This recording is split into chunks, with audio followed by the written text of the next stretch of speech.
This is Defacto Review, where we run down the top events from the previous week and then debate what happens next. Hi, I'm Terrence Edwards, and with us tonight is our host, Jargal Defacto. How are you, Jargal? Good evening, Terrence. So let's start our 4 topics we have selected for this week. Sure, let's see what we have to discuss. Mongolia seeks multiple bailout options.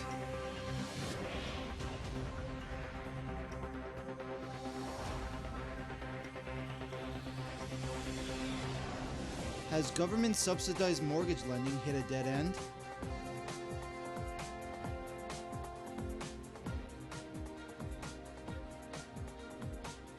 Former Prime Minister Sukbater Batbolt linked to offshore accounts in the Bahamas.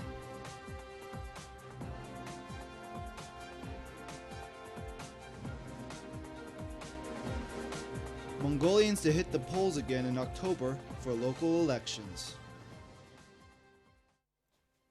We apologize for the technical difficulties. This is live TV, and sometimes we hit some speed bumps along the way. Let's get started. Mongolia will use 2 or 3 sources for cash to sidestep economic disaster as it attempts to manage a runaway depreciation of the tugrik and looming deadlines for debt repayment. Mongolia has a standby agreement with the International Monetary Fund, or IMF, in addition to potential loans it can take from partner nations. Mongolia has about 1.8 trillion tugrik in its budget deficit, while currently projecting 1.4% GDP growth for the year. International organizations such as the IMF, however, estimate less than 1% or near flat growth for the year. This would not be Mongolia's first time taking what's essentially a bailout from the IMF. Can you run down the history of Mongolia has and how Mongolia's past experiences with IMF crisis assistance in the past has gone? In 2009, in that crisis, we had to go with IMF standby program. Okay. And that helped to pay state deficit, budget deficit. But soon after, the prices for coal and gold, copper go up, and we slowly go out from the economic crisis. So you didn't take the entire assistance? Not completely. They have taken, but overall, that the standby program was implemented successfully. Sure. And at the same time, the prices went up, which gave a good chance to get fixed the economy. But this time is different because we have a very hardly indebted. Okay. And now, really, as you said, either they ask international organizations to help, like IMF, like last time, or they ask some other sources, maybe some other governments to help.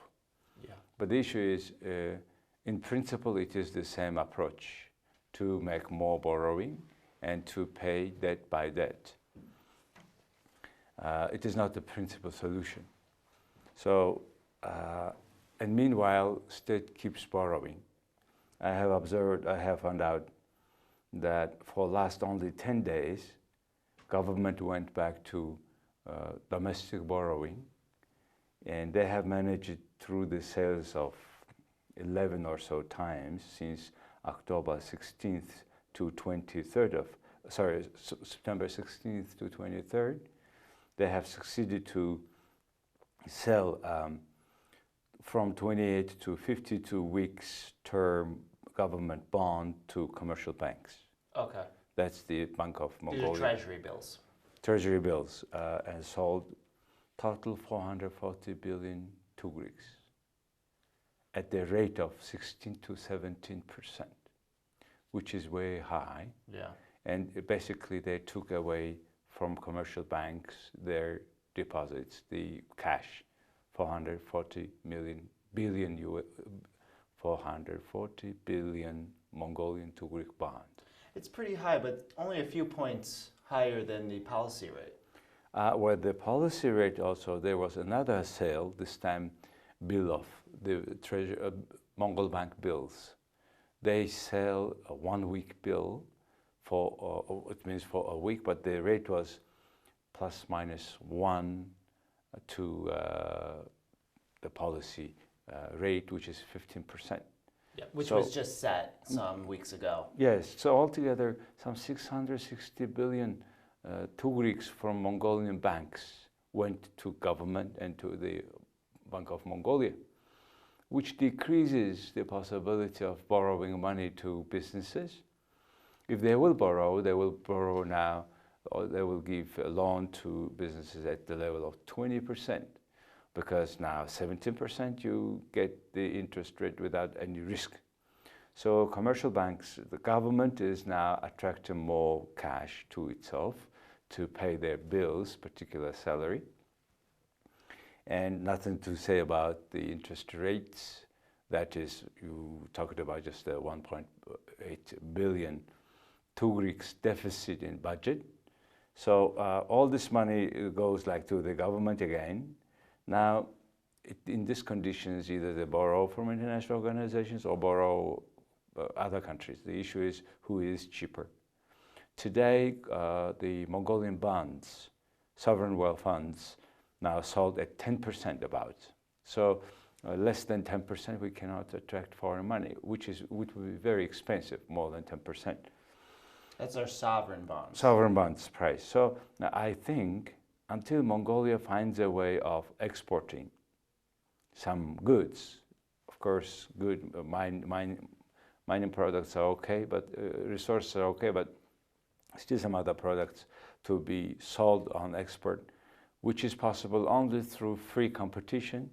And through competition is only possible when the prices are not regulated or restricted by the government, like now. I understand with energy, because we have monopoly sources, we cannot do immediately free price. But for many other things, including diesel fuel and other gasoline, many prices, the things should go free. Otherwise, the prices not only means of changes of goods and money and other services, but it's like a market information. When that is wrong information, it's very hard for businesses to compete. So that's my take. And the government has to borrow. There is no other ways. Just to add one thing to what you mentioned, you talked about Mongolia's treasury bills versus the sovereign bonds. When it comes to those treasury bills, the one saving grace is at least it's denominated in the tugrik, whereas Mongolia's sovereign debt gets more expensive almost daily as the tugrik depreciates. Correct. So, looking at partner nations, Mongolia could maybe take out a loan from a development bank or some other kind of assistance bank from a neighboring country such as China. That's the most likely suspect. Who else do you see maybe lending a helping hand? No, I think this economy and this country had reached the level that it can pay back any debt. If we borrow more money, it is very hard with the current economic structure and political governance quality. It will be very hard to pay back more debt. So those countries or institutions which will come with less stricter conditions will be the number one candidates, as you said. And most probably in that terms, China would be the best candidate to borrow money cheaper, faster, and bigger. My only concern is if we don't change our character, behavior, economic behavior, political decisions that promotes economic behavior better, that will be just another larger and deeper debt burden. Yeah, an addiction to debt would not be a good thing. So Mongolia better just go cold turkey, perhaps. Exactly. Moving on, Mongolia may be able to continue its 5% subsidized lending for home mortgages, according to the Cabinet Secretariat Minister.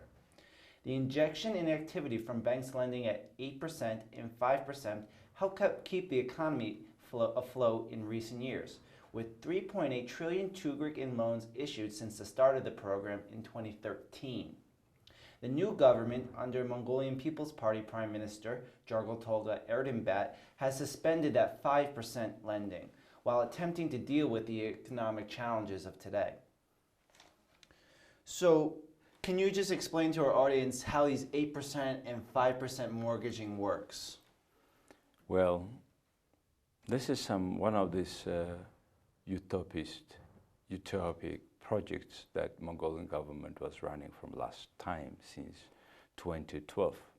They believe that printing money and borrowing this to a bank, which will give to ordinary people who want a mortgage loan at the level of 8%, but the government gives that printed money at 5% to the banks. So 3% is their operational cost.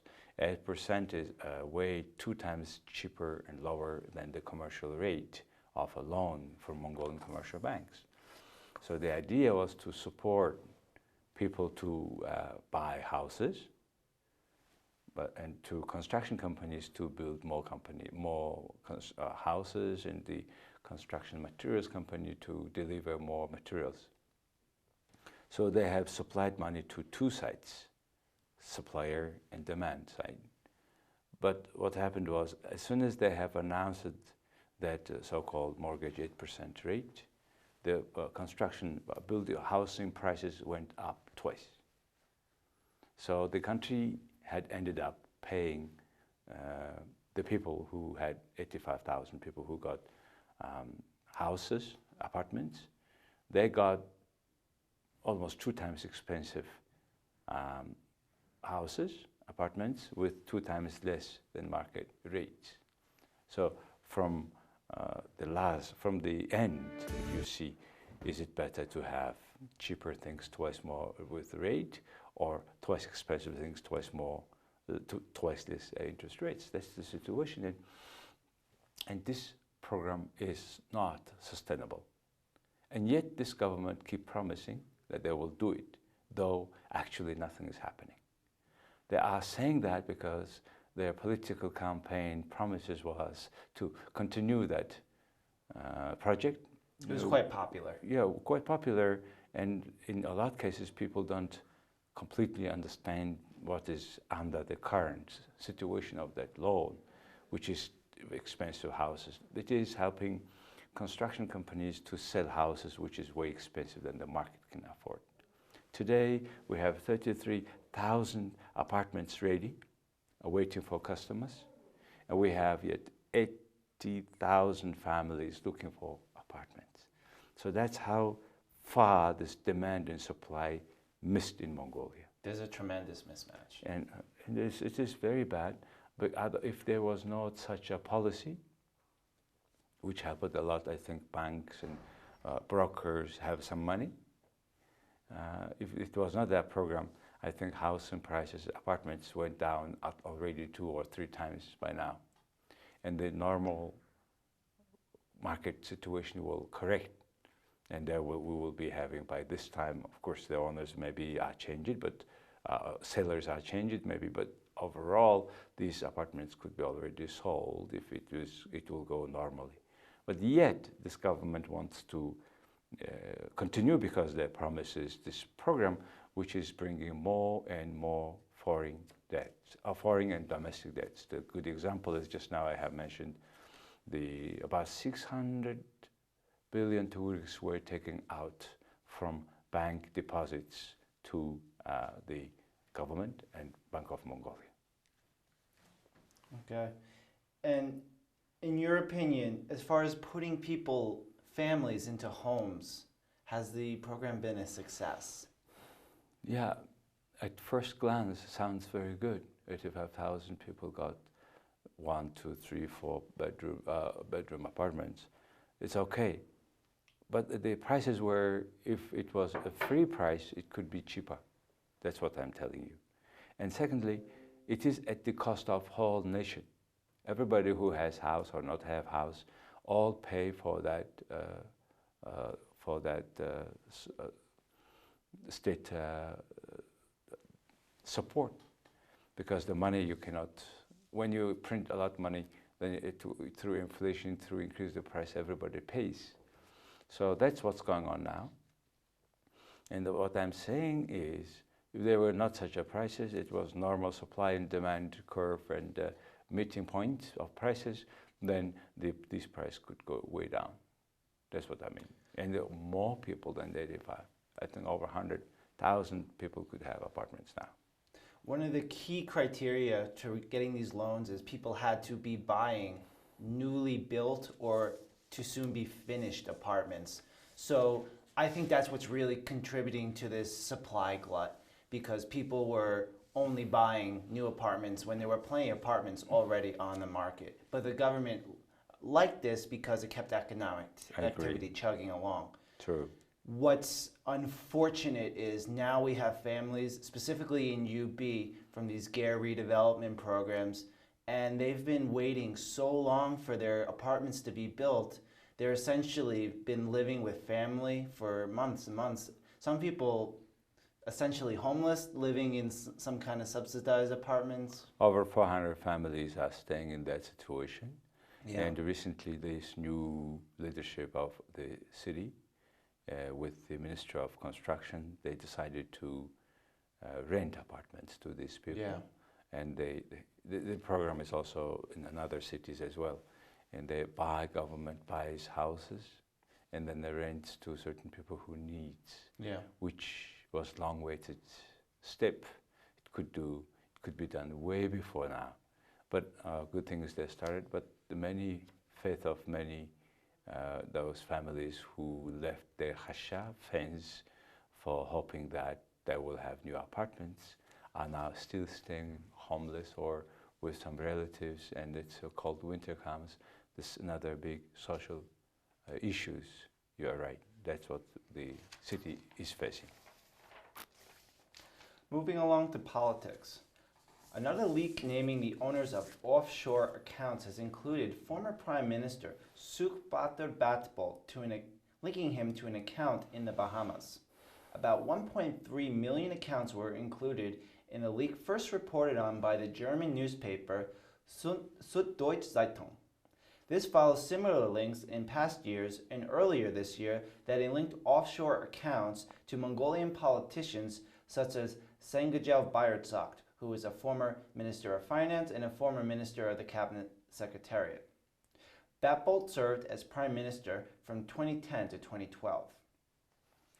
So, just to look at offshore accounts as an entity, does it necessarily mean that the former Prime Minister actually did anything illegal by having this account in the Bahamas?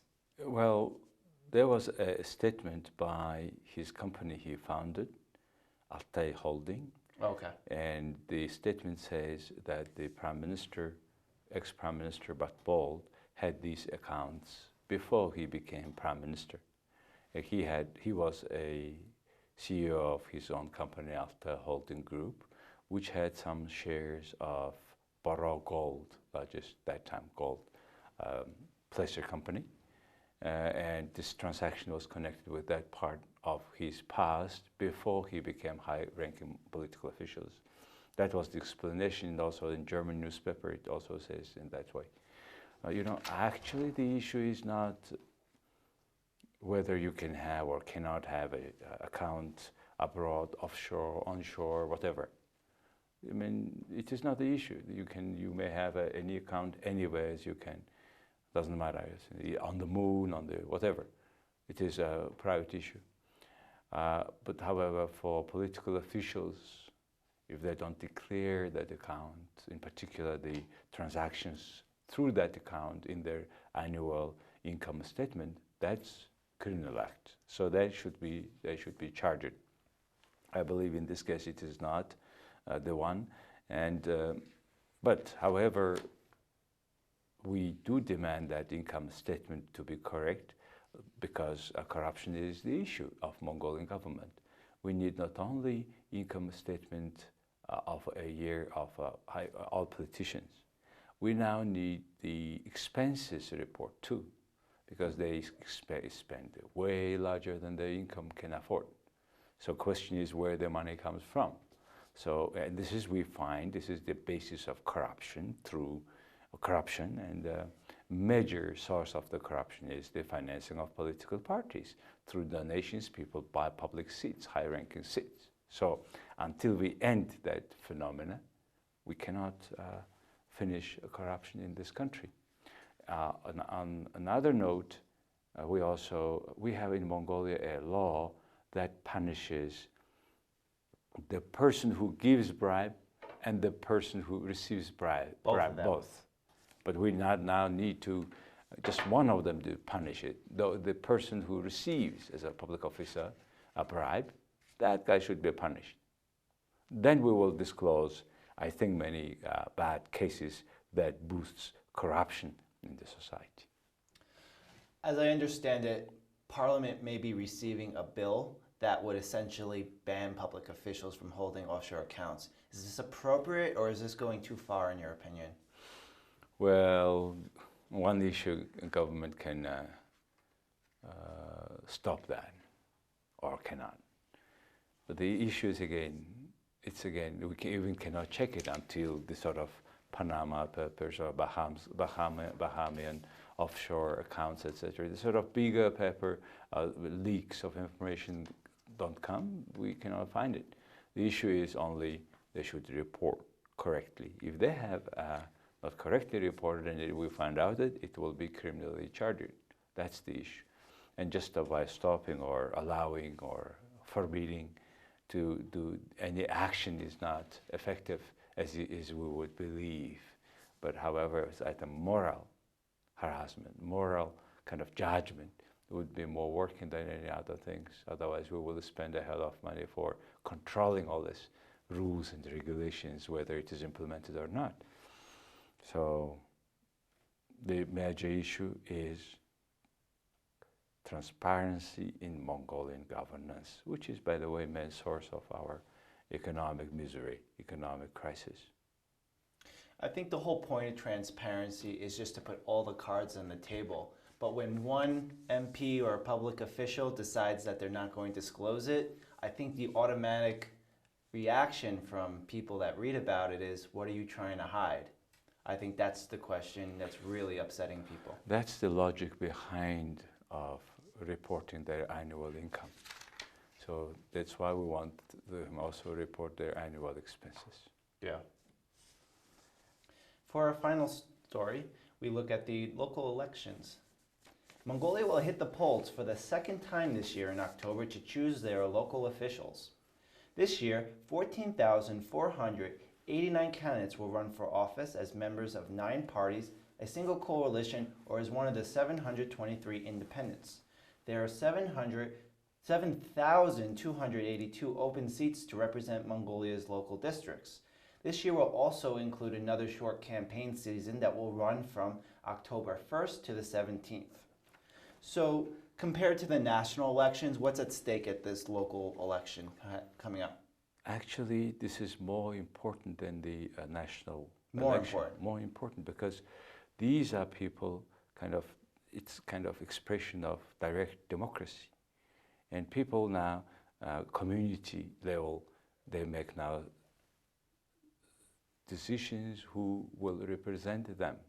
So it's very key, important for Mongolian development issue, which always underestimated in the country somehow. And we have total 1,613 BAG, which is community in rural areas. For example, one IMAG, some, then some might have 10 or so BAGs. And I think this is the community center of development. So this is just an electoral unit, this BAG? Not only, this is just, I think, the development lowest unit. Yeah, okay. Where community can cooperate together transparently. And they will see the result immediately from their communication. If you wish, it's just in Western terms, it is like a village, okay, of the people. They run things, the governance, transparency. And it's important to have that co-working together, which we have not achieved it yet in Mongolia. In city, Ulaanbaatar city and other cities, the horo is that unit out of several houses, apartments. Instead of the BAG. Yeah, make together one horo. And that horo, the way they live, the environment they live, they decide at that level. So those representatives are being elected. So that's why it's important for Mongolian development of not only democracy, but the community. Secondly, the head of that unit, bag or community or the horo, they have fixed salary. At least it is guaranteed salary. Many people we used to have mostly people who either senior people or women, or kind of quite discriminatory approach was there, unfortunately, to this level before. But now things are changing, and hopefully we will have a great leader in the community at that level. So we are expecting that election, unfortunately, every year the turnover is less, people give less importance to that level of local election.